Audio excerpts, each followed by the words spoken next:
Hi குட்டீஸ், இன்றைக்கி நம்ம ஒரு கழுதையோட கதையை பற்றி பார்க்கலாமா? ஒரு ஏழை விவசாயி ஒருத்தர் கழுதை ஒன்றா வளர்த்துட்டு வராரு. அவர் டவுனில் போய் பொருட்கள் வாங்குறதுக்கு அவ்வளோ தூரத்துலேருந்து செமந்து வர முடியாது. அப்போ கழுதை இருந்தால் கொஞ்சம் யூஸ்ஃபுல்லாக இருக்கும்னு சொல்லிட்டு வளர்த்துட்டு வராங்க. அப்போ அப்பா பையன் 2 பேரும் கழுதையை கூட்டிக்கிட்டு பொருள்கள் வாங்குறதுக்கு கிளம்பிட்டாங்க. வழியில் ஒருத்தர் பார்த்தவர் சொல்கிறாரு, ஏய்யா கழுதையை கூட்டிகிட்டு போகிறீங்க, யாராச்சும் ஒருத்தர் உட்காந்து போகலாம்ல அப்படின்னு கேட்கவும், ஓகேன்னு சொல்லிட்டு தன்னோட பையனை ஏற்றி விட்டுட்டு அப்பா நடந்து போகிறாரு.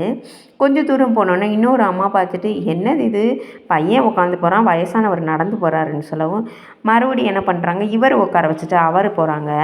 அப்போ இன்னொரு பார்த்துட்டு சொல்கிறாரு, ஏன் இப்படி குழந்தைய நடக்க விட்டுட்டு நீ இப்படி உட்காந்து போறியன்னு சொல்லவும், சரி 2 பேருமே ஏறி போகலாமேன்னு 2 பேரும் ஏறி போகிறாங்க. அப்போ போய்கிட்டு இருக்கும்போது இன்னொரு அம்மா பார்த்துட்டு சொல்கிறாங்க, ஒரு சின்ன கழுதை மேலே 2 பேர் இப்படி ஏறி போகிறீங்களே, உங்களுக்கு நியாயமாக இருக்கான்னு கேட்குறாங்க. இது என்னடா கொடுமையாக இருக்குன்னு சொல்லிட்டு 2 பேருமே இறங்கி நடந்து போகிறாங்க. இதுலேருந்து நம்ம தெரிஞ்சுக்க வேண்டிய விஷயம் என்னென்னா, ஒரு விஷயம் நம்ம லைஃப்பில் இது நம்மளுக்கு சரி வரும், இது பண்ணால் நம்ம நல்லா இருக்கலாம், இதுதான் நம்ம யோசனைக்கு கரெக்டுன்னு படுதுன்னு நினச்சி பண்ணணும்.